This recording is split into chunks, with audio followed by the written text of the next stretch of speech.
So we're going to do some redneck tree trimming today. We got a new to me pawn shop find, $175, 20 gauge Mossberg Maverick 88. And normally I'd use a hedge trimmer, but well, I got a new gun and I kind of feel like I have a reason to use it as a hedge trimmer. So you got that tree over there to the left, and I got I got a lot more than 5 rounds of number 6 shot, but I got 5 rounds in the gun. We're going to see how much we can take off that tree with one tube.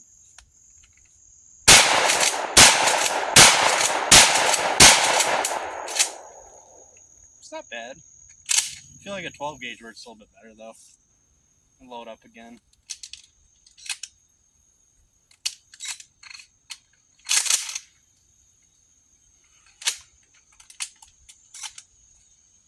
I'm still getting used to this one compared to the 500A.